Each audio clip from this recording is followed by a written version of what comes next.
Welcome back to Gospel at a Glance. I'm Andy, and I'm so glad you're here.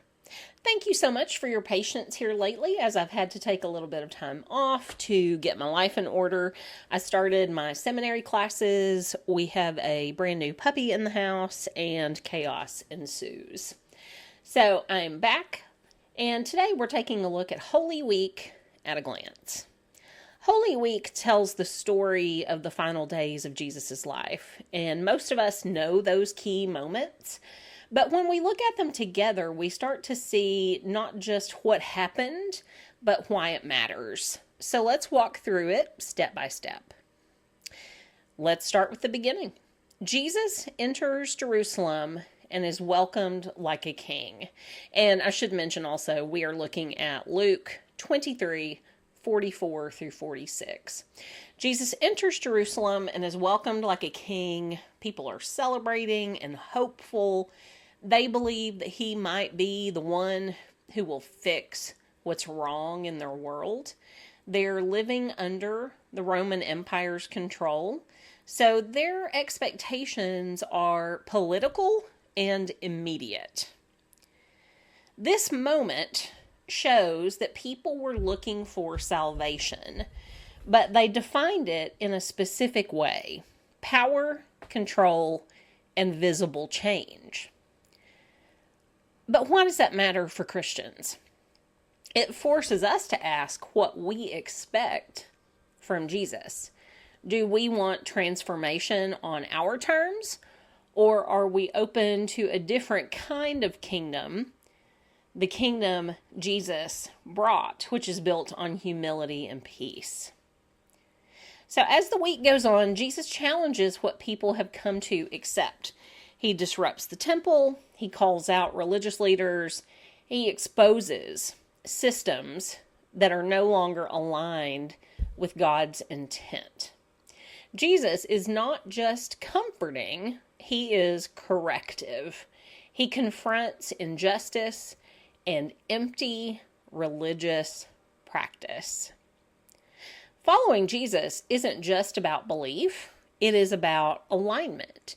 It invites us to examine what we've normalized, what we've made transactional, and where faith has become routine instead of meaningful. So now we move on to the table. Before everything unfolds, Jesus shares a final meal with his disciples. He breaks bread, he shares a cup, and he connects those actions to what is about to happen. This is where Jesus gives meaning to his death. It is not random, and it's definitely not accidental. It is intentional and connected to restoration. Remember, over and over again, we've come back to restoration. Everything to do with Jesus leads to restoration and to life. This moment at the table becomes the foundation for practices like communion. And more importantly, it reframes sacrifice, not as loss without purpose, but as something tied to love, relationship, and redemption. And finally, we land at the cross. Jesus is arrested, abandoned, humiliated, and crucified. From Luke 23, darkness comes over the land, and Jesus dies. The cross represents the full weight of suffering and injustice and human failure. It is bleak, right? It is dark. But in Christian belief, there's also hope there. It is where forgiveness is extended. The cross is central to everything we are as Jesus followers, right?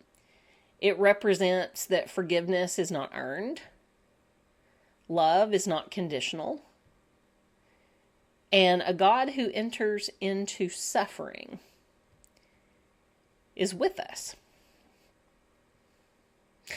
after the crucifixion, and this may be something we don't think about as much, there's a full day of waiting. A full day where nothing happens. Jesus is dead. He is in the tomb, and there is no resolution. This is that space between what's happened and what is coming. It's unresolved. This validates seasons of uncertainty that we come across, right? It reminds us that faith includes waiting. Not all the answers are immediate, and God's work is not always visible. And finally, we come to the resurrection. The tomb is empty. Jesus is alive. Death does not have the final word. And the story of Jesus does not end in loss. And that's the whole foundation of Christian hope, right? It means failure is not final. Suffering is not the end. And new life is possible, even after what feels finished. When we look at Holy Week as a whole, it's not just a sequence of events, right? It's a framework. There is expectation, confrontation, meaning, and suffering. There is waiting and renewal. And for Christians, this isn't just something that happens once, right? It's a pattern that shows up in real life. So wherever you are in that sequence, that's part of the story too. Thank you so much for being here at Gospel at a Glance. I hope you have had a blessed Holy Week and that you have a meaningful, impactful Easter. And until next time, have a great day.